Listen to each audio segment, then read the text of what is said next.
শুধু দেখতেই চতুর নও, স্বভাবেও চতুর। মহারানী তো তোমাকে হতেই হবে, সে যে উপায় হোক না কেন, সরল অথবা বাঁকা। আমি নিজের হাতে যদি একে বধ করি তাহলে তা অনুচিত হবে না। না মহারাজ, এ সত্য নয়। আমি আমার চরণ তলে ওই দুষ্ট রাবণের মস্তক চাই।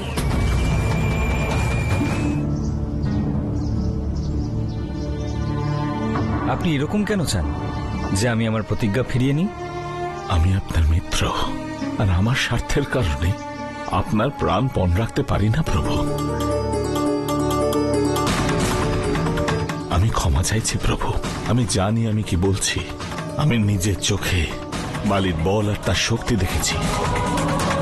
রঘুনন্দন, বালির ওই দেহ জল, অগ্নি, বায়ু, ক্ষিতি দ্বারা সমৃদ্ধ, আর তার শরীর বজ্রের চেয়েও কঠোর প্রভু। আমি আপনার এই মিত্রতায় গর্বিত। আমি বালির পরাক্রম সম্পর্কে পরিচিত হতে চাই। প্রভু, বালি প্রত্যেক দিন ব্রাহ্ম মুহূর্তে উঠে সূর্যোদয়ের পূর্বে এক লাফে পশ্চিম সমুদ্র থেকে পূর্ব সমুদ্র পর্যন্ত, আর পর মুহূর্তেই দক্ষিণ সমুদ্র থেকে উত্তর সমুদ্র পর্যন্ত গিয়ে ফিরে আসে প্রভু। হে রঘুবীর, বালি আকাশ পর্যন্ত উড়ে গিয়ে পর্বতদের শিখরে পৌঁছে যায়, আর একই মুষ্টি প্রহারে পর্বতের শিখরদের চূর্ণ করে প্রভু। তাহলে তার পর্বতের শিখরে যাওয়ার আবশ্যকতা কি? যদি আমার রামভ্রাতা ভূতলে দণ্ডায়মান হন, সেখান থেকেই বাণ চালান, ওনার সম্মুখে বড় বড় পর্বতের শিখরও বিধ্বস্ত হয়ে যায়। আর কিছু? প্রভু, তিনি চাইলে বৃহৎ থেকে অতি বৃহৎ বৃক্ষ সমূলে উপড়ে ফেলেন। মহারাজ, লক্ষণ, বালি সত্যিই মহাবলশালী। আমরা বালির বল বিক্রম সম্পর্কে পরিচিত হতে চাই। প্রভু, দুন্দুভি সম্পর্কে তো আপনারা শুনেই থাকবেন। তার সহস্র হাতির বল প্রাপ্ত ছিল। দুন্দুভি রাক্ষস এসে বালিকে যুদ্ধে আহ্বান করে। প্রভু, বালি শত্রুর যুদ্ধের আহ্বানকে কখনোই উপেক্ষা করতে পারে না। দুজনের ভয়ঙ্কর যুদ্ধ হয়, আর বালি দুন্দুভির মস্তক ধরে ঘুরিয়ে তাকে অন্তরিক্ষে নিক্ষেপ করে, আর তার মৃত শরীর নিচে ভূমিতে এসে পড়ে। আর বালি তার পর্বতাকার শরীরকে টোকা মেরে কয়েক যোজন দূরে নিক্ষেপ করে। দুন্দুভির অস্থি স্তূপীকৃত হয়ে আজও এখানে পড়ে আছে, যা বালির বল এবং সামর্থ্যের প্রতীক প্রভু। হে রঘুনন্দন, এখানে 7টি শাল বৃক্ষ আছে। বালি যখন তাদের পাশ দিয়ে যায়, তখন বালির গতিতে 7টি বৃক্ষই কম্পিত হয়ে ওঠে। মহারাজ সুগ্রীব, কথা শেষ হয়েছে না এখনো কিছু বাকি? আপনি রাগ করবেন না, কিন্তু আপনি এখনো আমার রামভ্রাতার সামর্থ্য আর বলের সঙ্গে পরিচিত হননি। তাই আপনার মনে হচ্ছে যে আপনার ভ্রাতা বালি আমার রামভ্রাতার তুলনায় বলশালী আর পরাক্রমী। তাহলে চলুন এখনই এই মুহূর্তে গিয়ে দেখা যাক কোথায় সেই অস্থি পাঁজর।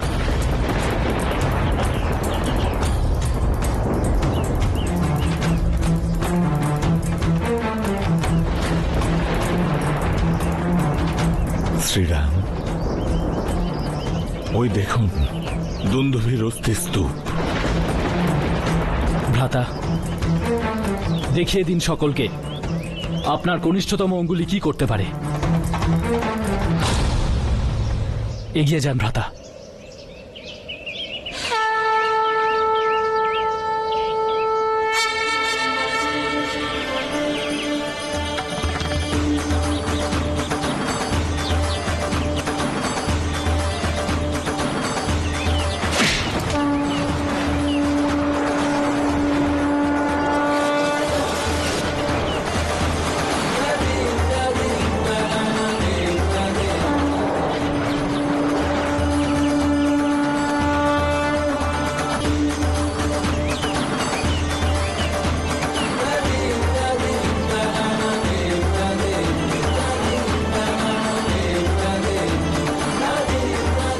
ভ্রাতা, এবার একটু সেই শাল বৃক্ষদেরও পরখ করে নিন।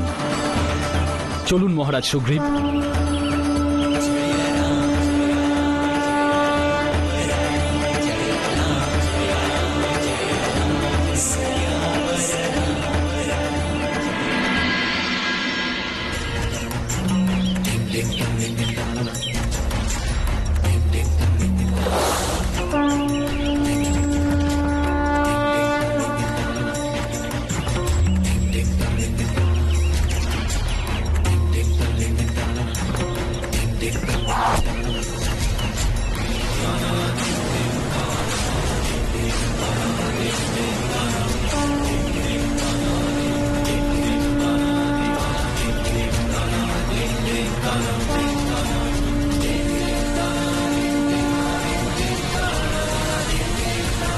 আপনার জয় হোক প্রভু।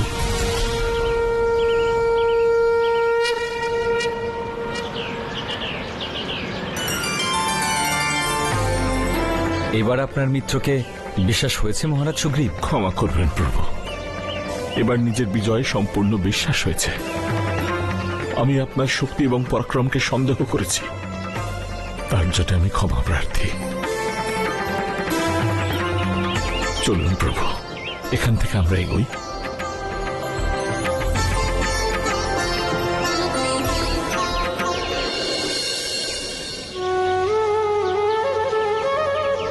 সীতা, তোমার অনুসন্ধানে আজ আমি আরেক পদক্ষেপ তোমার দিকে এগিয়েছি। শুধু তুমি তোমার ধৈর্য হারিয়ে ফেলো না।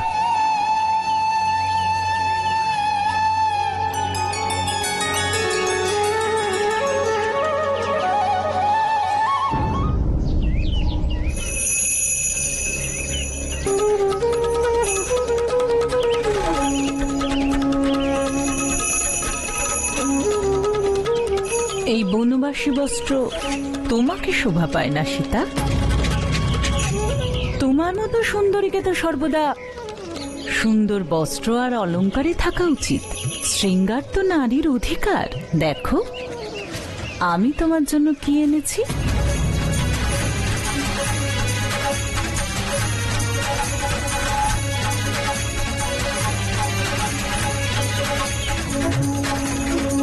তুমি দেখলে সীতা, সব সেবিকারা তোমায় প্রণাম করলো। সবাই জানে যে তুমি লঙ্কার ভাবী মহারানী। হ্যাঁ, আমারও তাতে কোনো সন্দেহ নেই। যখন আমার স্বামী শ্রীরাম ওই দুষ্ট পাপী রাবণকে বিনাশ করে এই লঙ্কায় বিজয়ী হবেন, তখন আমি অবশ্যই লঙ্কার মহারানী হব।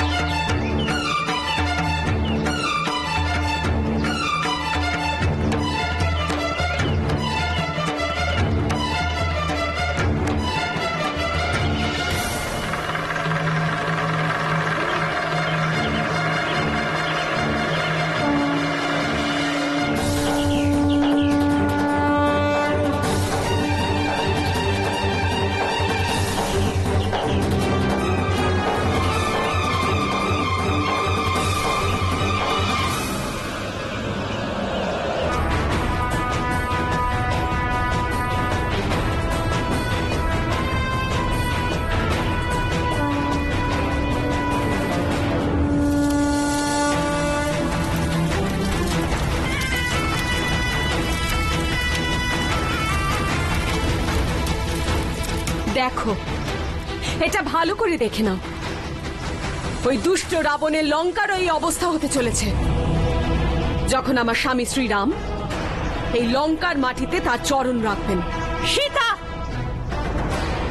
তোমার এত বড় সাহস যে লঙ্কেশের কৃপা দৃষ্টির জন্য সম্পূর্ণ ত্রিলোক কাতর, তাকে তুমি অপমানিত করছো। যে নারীকে কুদৃষ্টিতে দেখে, তাকে অপমান করে, নারীকে অত্যাচার করে, সে কারোর সম্মানের যোগ্যই নয়। তাকে তো অপমান করাই উচিত। আমি এই সব করেছিলাম যাতে তোমার মন ভালো হয়। অনুচিত করেছি।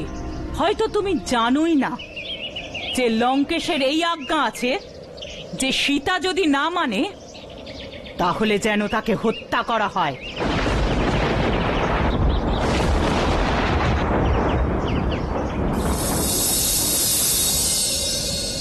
মিত্র, এইবার তো আমি বালির সঙ্গে যুদ্ধ করতে পারি। মহারাজ সুগ্রীব, বালির সঙ্গে যুদ্ধ করার পূর্বে আমার রাম ভ্রাতাকে আর কত পরীক্ষা দিতে হবে? ভ্রাতা লক্ষণ, পরীক্ষার কথা বলছি না। বালির সঙ্গে যুদ্ধ করবার পূর্বে রঘুবীর আমায় একটি প্রতিশ্রুতি দেবেন। প্রতিশ্রুতি?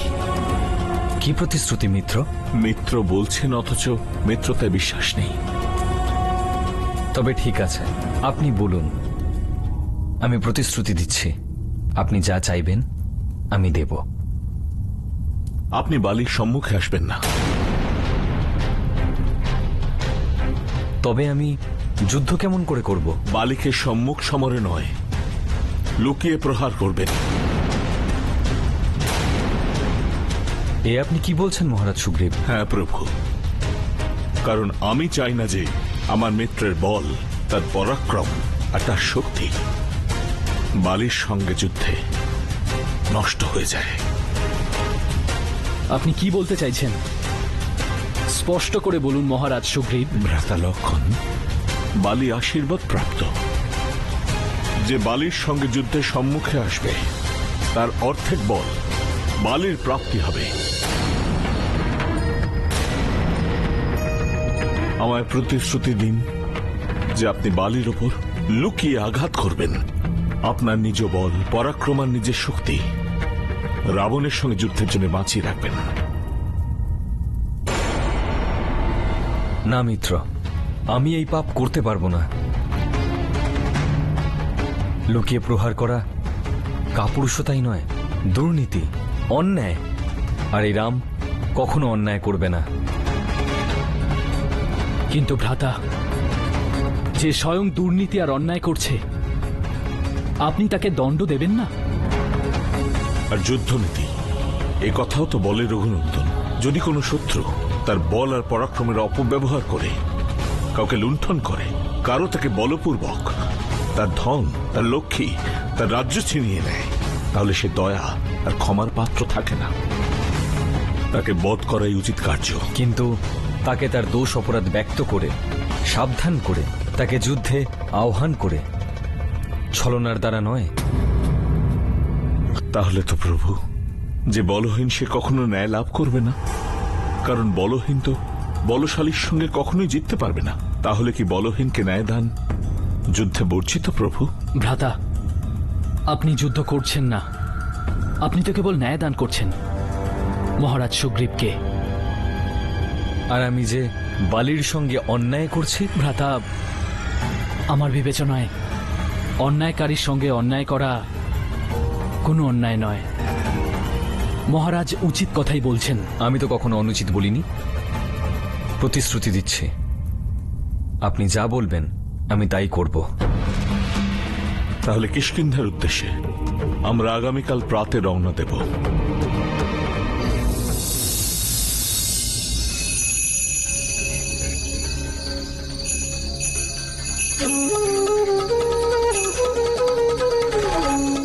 সাম দাম দুটোই বিফল হলো, এবার দণ্ডই ফলপ্রসূ হবে।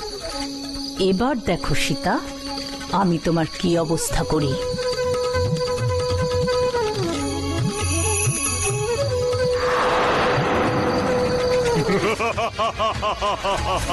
যাও, খেয়ে ফেলো সীতাকে।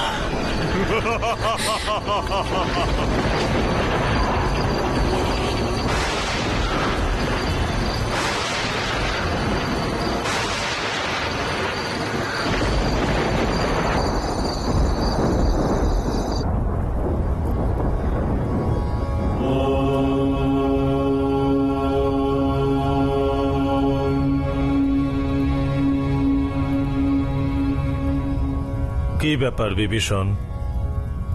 ভ্রাতা, আমি কিছু দেখে এসেছি। বলো তুমি কি দেখে এসেছ? আপনি আপনি সীতার সঙ্গে এমন করতে পারেন না। তিনি প্রতিব্রতা। সে ত্রিভুবন সুন্দরী বিভীষণ। তিনি কারো ভার্যা। সত্য বলছো তুমি? সে আমার ভাবি ভার্যা। আপনি খুব ভালো করে জানেন যে পরস্ত্রীর প্রতি কুদৃষ্টি দেওয়া পাপ। পাপ আর পুণ্য সর্বদা আমার সম্মুখে নতমস্তকে দাঁড়িয়ে থাকে বিভীষণ। আর আজ যাকে তোমার বড় স্ত্রী বলে মনে হচ্ছে, সে অতি শীঘ্র আমার স্ত্রী হতে চলেছে। সীতা কোনো সাধারণ নারী নন ভ্রাতা। অসাধারণ সে, তাই তো আমি তাকে হরণ করে এনেছি।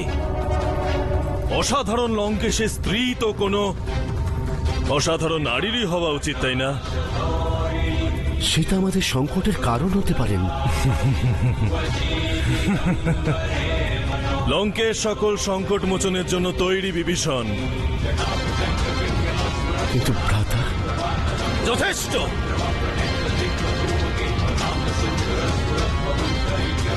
ভ্রাতা হয়ে সাক্ষাৎ করতে নয়, তুমি আমার বিরোধিতা করতে এসেছ। আমি সর্বদা আপনার হিতৈষী ভ্রাতা। আর হিতৈষীর বেশে আমি একজন রাজদ্রোহীকে দেখতে পাচ্ছি। আপনার দৃষ্টিতে ভ্রম হয়েছে ভ্রাতা। আমি তো সর্বদা ন্যায়, নীতি, ধর্ম আর সত্যের পথে থাকি। তুমি তোমার সত্য, ন্যায়, নীতি আর ধর্ম নিয়ে লঙ্কার অন্য কোনো প্রান্তে গিয়ে বাস করো, কিন্তু আমার রাজকর্ম আর আমার রাজনীতি থেকে দূরে থাকো। আর রাজদ্রোহীর কি শাস্তি হয় তা তো তুমি জানো বিভীষণ। তুমি ভাগ্যবান যে এমন সময় লঙ্কেশের সম্মুখে এসেছো যখন লঙ্কেশ অতি প্রসন্ন আছেন। কারণ কাল প্রাতে সীতা স্বয়ং আমার রাজভবনে এসে স্বয়ং আমাকে তার স্বামী বলে স্বীকার করবে। আর আমি হর্ষপূর্বক তাকে আমার মহারানী আর লঙ্কার অধীশ্বরীর আসন প্রদান করব।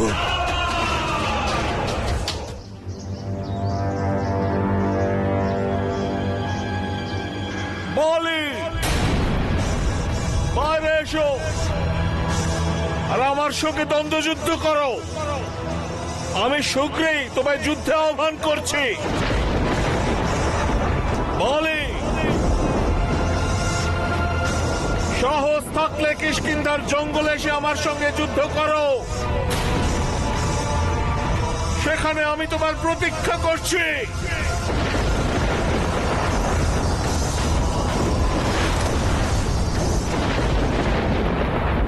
এ আমি কি শুনছি স্বামী?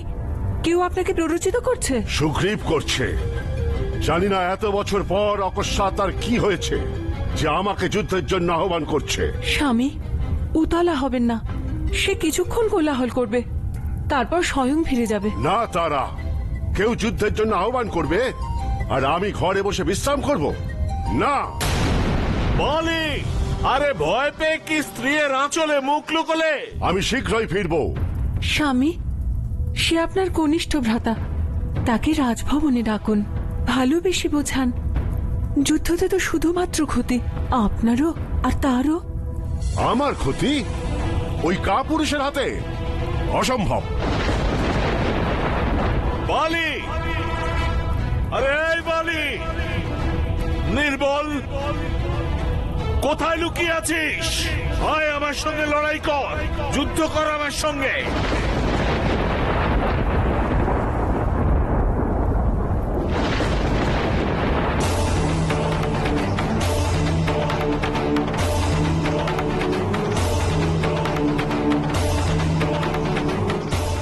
ভ্রাতা, বিলম্ব হলো না তো?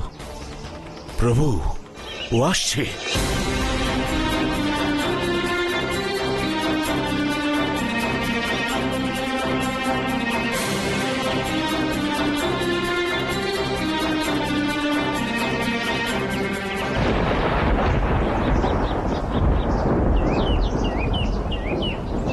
কাপুরুষ, আজ তোর সাহস কি করে হলো এই পর্যন্ত আসার? আজ আমার এই গদা তোর প্রাণ হরণ করবে।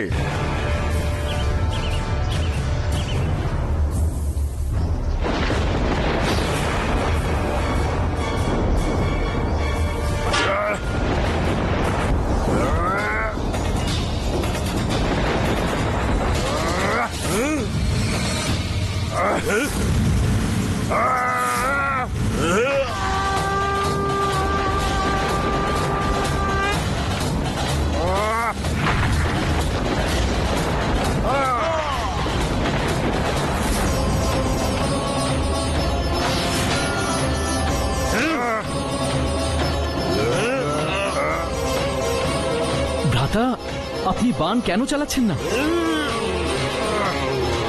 কেমন করে চালাবো লক্ষণ? আর কার উপর চালাবো? আমার তো দুজনকে একই মনে হচ্ছে।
সুগ্রীব,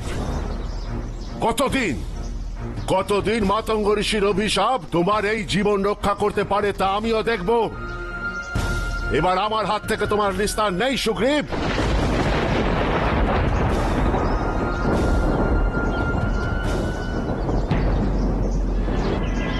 নয় নীল, জ্যেষ্ঠতা হতো।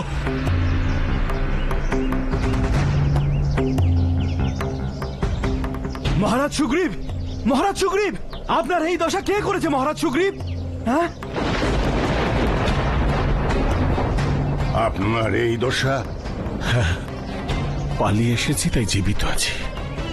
অন্যথা আমার মৃত্যুর শরীর ওখানেই পড়ে থাকতো। কিন্তু শ্রীরাম তো অনেক বিশ্বাস নিয়ে বলেছিলেন, কিন্তু কিছুই করেননি। দূরে দাঁড়িয়ে আমার উপর প্রহার দেখলেন। মিত্র,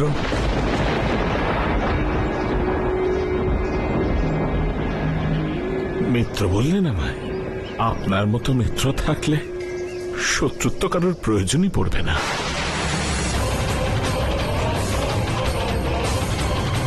অসাধারণ মিত্রতা পালন করলেন আপনি। মিত্র ডেকে মৃত্যুর মুখে ঠেলে দিলেন আমায়। আপনার কি কোনো ভুল হয়ে গেল রাম, যে আপনি বালির পরিবর্তে আমায় মিত্র ডাকলেন?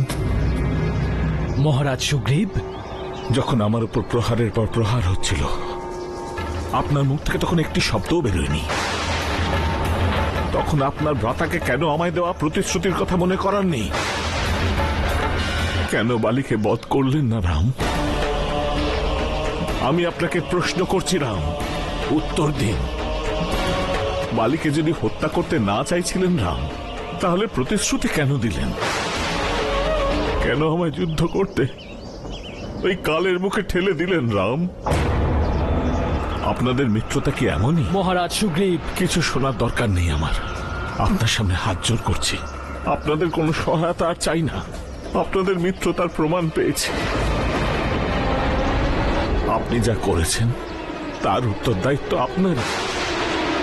আর এখন আমি যা করব তা সম্পূর্ণ জগৎ দেখবে। যথেষ্ট মহারাজ সুগ্রীব।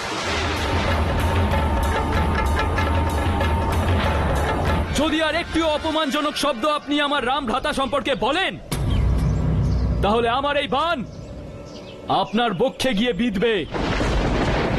কারো মানে এমন শক্তি নেই যে আমার এই হৃদয়কে বিদীর্ণ করে। সাবধান! ভ্রাতা লক্ষণ, আপনার ক্রোধকে নিয়ন্ত্রণে রাখুন। হে কেশরী নন্দন, এই কথাই আপনি মহারাজ সুগ্রীবকে বোঝান যে কিছু না জেনে, কিছু না শুনে, না কিছু বুঝে আমার রাম ভ্রাতাকে অপমান করে চলেছেন, যখন ওনার কোনো দোষই নেই। দোষ তো আপনাদের সকলে। আমাদের কি দোষ? আপনাদের মধ্যে কেউ কি কথা জিজ্ঞেস করেছেন যে আমার রাম ভ্রাতা কেন বান চালাননি? কেউ কি কথা জানতে চেয়েছেন? চাননি, শুধু অপরাধী প্রমাণ করার চেষ্টা করলেন। মহারাজ সুগ্রীব, দোষ আপনার। আমার? হ্যাঁ, আপনার আর আপনাদের সকলেরও। আপনাদের মধ্যে কেউ আমাদের বলেছেন যে বালি আর মহারাজ সুগ্রীব যমজ ভ্রাতা?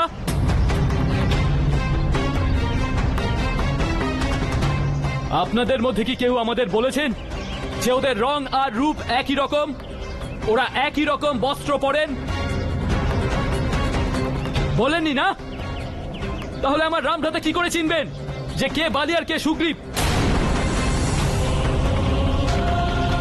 আর যদি ওই পরিস্থিতিতে আমার রাম ভ্রাতা তার বাণ চালিয়ে দিতেন আর সেই বাণ আপনার বক্ষে বিদ্ধ, তাহলে আপনার প্রান্ত যেতই, সেই সঙ্গে রঘুকুলের কীর্তিতে কত বড় কলঙ্ক লাগতো তার কোনো অনুমান আছে আপনার? সারা জগৎ আমার রাম ভ্রাতাকে ধিক্কার দিয়ে বলতো যে রঘুনাথ রাম তার মিত্র, তারই উপকার কর্তাকে মৃত্যু দিয়েছেন।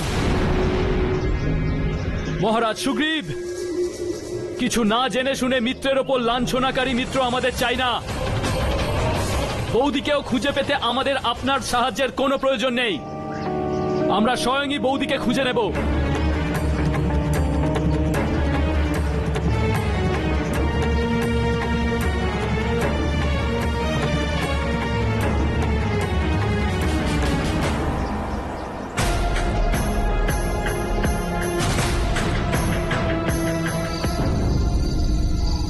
স্বামী, আমি এখনই খবর পেলাম যে সুগ্রীবের কাছে শ্রীরাম আর লক্ষণ নামে দুই মিত্র এসেছেন। আসতেই পারে। ওনারা দুজন অযোধ্যার রাজকুমার। স্বামী, রাজকুমার তো আমার তাতে কি আসে যায়? স্বামী, ওই দুই রাজকুমারকে হনুমান নিয়ে এসেছে। সুগ্রীব ওই দুই রাজকুমারের সঙ্গে একত্রিত হয়ে আপনার বিরুদ্ধে কোনো ষড়যন্ত্র করবে না তো? রাজনীতি বলে যে... দাঁড়া, আমায় রাজনীতি শিখিও না। কিন্তু সুগ্রীব... নাম নিও না ওই কাপুরুষের। এমন কাপুরুষের জন্য আমার ক্রোধ নয়, দয়া হয়। কিন্তু স্বামী, এই সময় সে আপনার বিরুদ্ধ সহযোগীদের একত্রিত করছে। আপনার এ বিষয়ে নজর দেওয়া উচিত। এই একটু আগে তো তুমি কাপুরুষ সুগ্রীবকে বোঝানোর কথা বলছিলে, আর এখন? প্রথমে আমার ওই দুই রাজকুমার আর সুগ্রীবের মিত্রতার কথা জানা ছিল না স্বামী। ঠিক আছে, আমি ঋষ্যমুখ পর্বতে যেতে পারবো না তো কি হয়েছে? আমার সেনা তো সেখানে যেতে পারে। কোনো প্রয়োজন নেই।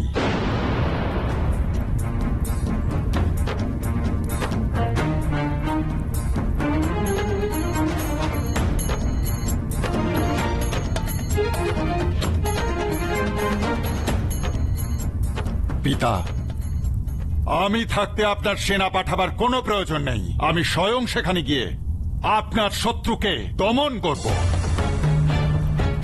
অঙ্গদ আমার পুত্র,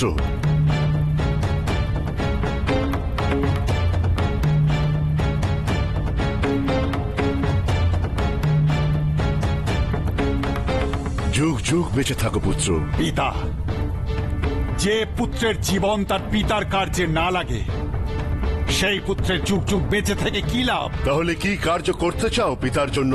পিতার শত্রুর বিনাশ।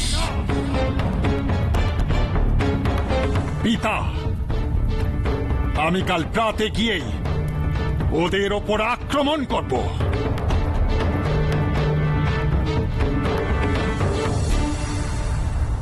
আমি যাব ঋষ্যমুখ পর্বতে। ভ্রাতা, আমাকে ক্ষমা করে দিন, কিন্তু আর এক মুহূর্ত আমরা এখানে থাকবো না। আমাদের সীতা বৌদিকে খুঁজতে হবে। চলুন ভ্রাতা। লক্ষণ, মানুষের কোনো পরিস্থিতিতে কোনো দশাতেই নিজের বিবেক হারাতে নেই। ঋষ্যমুখ পর্বত আমরা ততক্ষণ ছেড়ে যেতে পারি না যতক্ষণ না আমি আমার প্রতিশ্রুতি পূর্ণ করছি। লক্ষণ, তুমিও নিশ্চয়ই চাও না যে আমি মিত্রদ্রোহ করি, আমার মিত্রের বিশ্বাসে আঘাত করি। তাকে চাইবে? তুমি কি এই চাও যে আমি আমার প্রতিজ্ঞা পালন না করি? ভ্রাতা, আমি সবকিছু সহ্য করতে পারি, নিজেরও অপমান সহ্য করতে পারি, কিন্তু আপনার অপমান কি করে সহ্য করব? সে আমার দ্বারা হবে না ভ্রাতা, আমার দ্বারা হবে না। লক্ষণ, আমায় এই কথা বলো যে কোনো মিত্র কি তার মিত্রের উপর রুষ্ট হতে পারে না? আমার নিজের উপরে ক্রোধ হচ্ছিল। যে মিত্রকে আমি রক্ষা করার প্রতিশ্রুতি দিয়েছিলাম তাকেই প্রাণ রক্ষার জন্য সেখান থেকে পলায়ন করতে হলো। মিত্রতা এক এমন সম্পর্ক লক্ষণ, যেখানে মান আছে, অভিমান আছে, ঝগড়া আছে, ক্রোধও আছে, কিন্তু তা সত্ত্বেও মিত্রতা এক এমন বন্ধন যাকে যত খুশি প্রহার করো কখনো ছেড়ে না, কারণ তার ভিত প্রেম ও বিশ্বাসের উপর গঠিত। লক্ষণ, যখন বালি আমার মিত্রের উপর একের পর এক প্রহার করছিল তখন সে প্রহার তো আমার মিত্রকে করছিল, কিন্তু আহত আমার হৃদয় হচ্ছিল। আমি দ্বিধায় পড়ে গিয়েছিলাম যে কে আমার মিত্র আর কে আমার শত্রু। আমার নিজের উপরে ক্রোধ হচ্ছিল। যে মিত্রকে আমি রক্ষা করার প্রতিশ্রুতি দিয়েছিলাম তাকেই প্রাণ রক্ষার জন্য সেখান থেকে পলায়ন করতে হলো। এই পরাজয় আমার মিত্রের ছিল না, আমার লক্ষ্য। ভ্রাতা, আমি তো আপনাকে বুঝি, কিন্তু মহারাজ। ক্ষমা প্রভু, আমায় ক্ষমা করে দিন। খুব বড় ভুল হয়ে গেছে, আমি আপনাকে দোষী ভেবেছিলাম।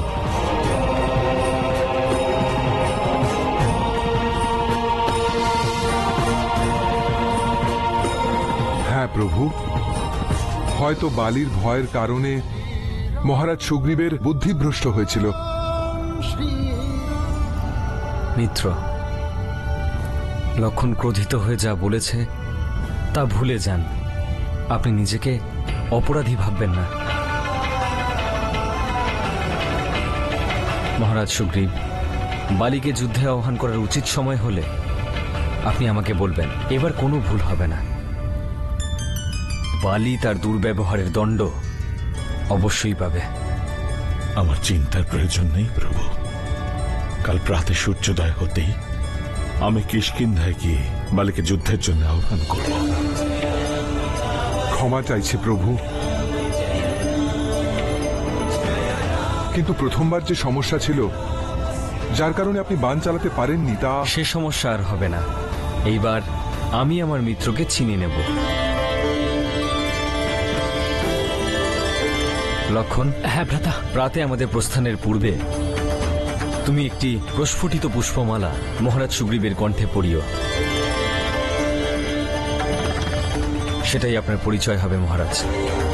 আর এইবার আপনার বিজয় নিশ্চিত। প্রভু, কিষ্কিন্ধার পথে সপ্তঋষি আশ্রম আছে।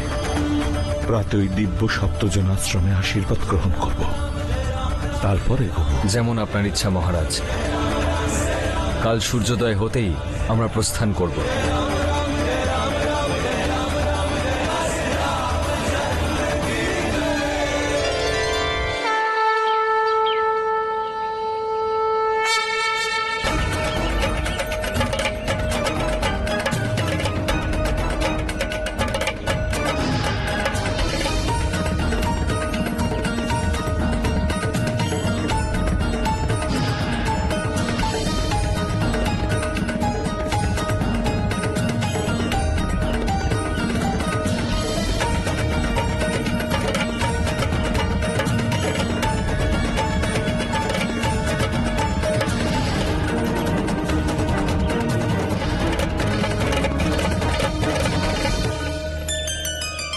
কি পবিত্র আর মনোরম পরিবেশ। প্রভু, এই হলো সপ্তজন আশ্রম।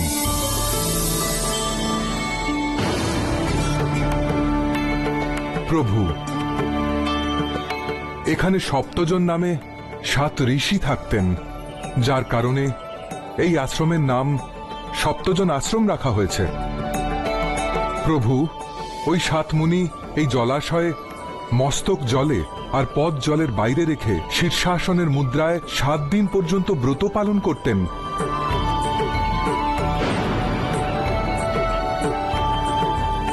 7 দিন পরে কেবল একবারের জন্য ওনারা শ্বাস নিতে বাইরে আসতেন।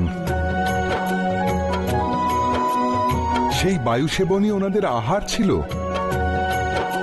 এই প্রকারে 700 বার অনুষ্ঠান করার পর 7 জন মুনি চিরকালের জন্য স্বর্গে চলে যান।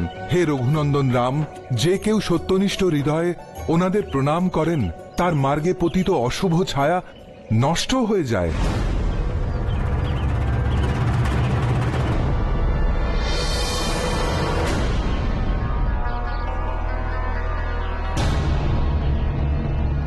আসুন প্রভু।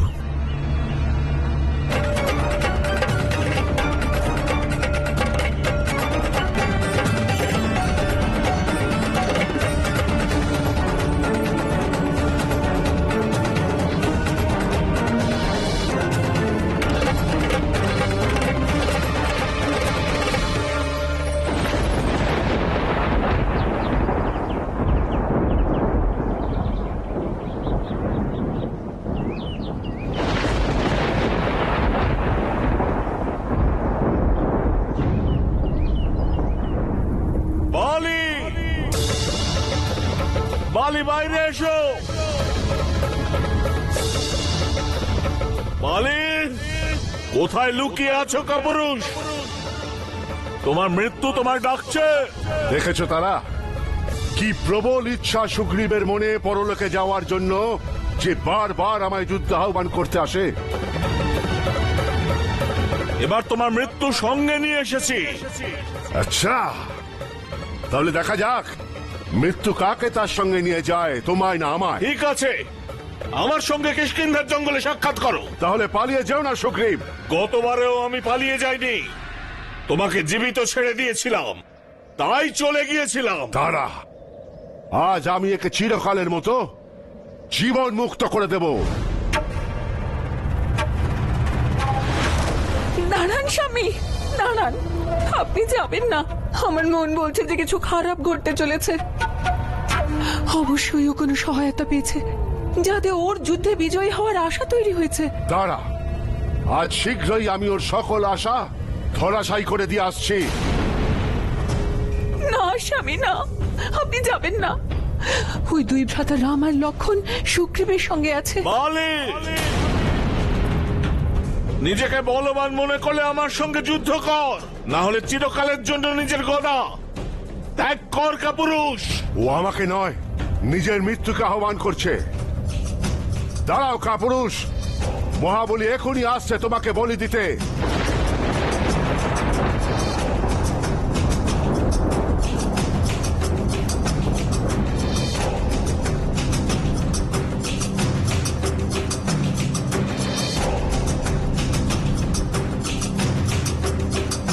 ভ্রাতা, প্রভু, বালি আসছে।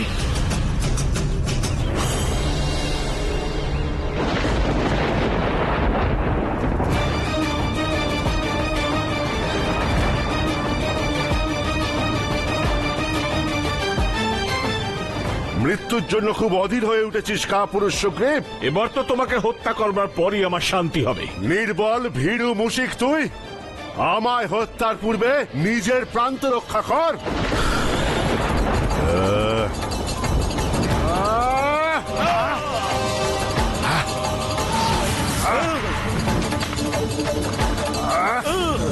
প্রভু, এবার কি হবে?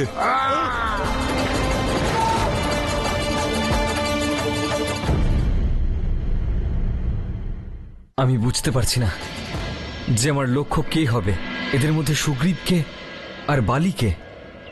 রঘুনন্দন রাম তোমার খোঁজ বন্ধ করে দিয়েছেন। 4 মাস অতিক্রান্ত, এবার মহারাজ সুগ্রীব যে কোনো সময় চলে আসবেন।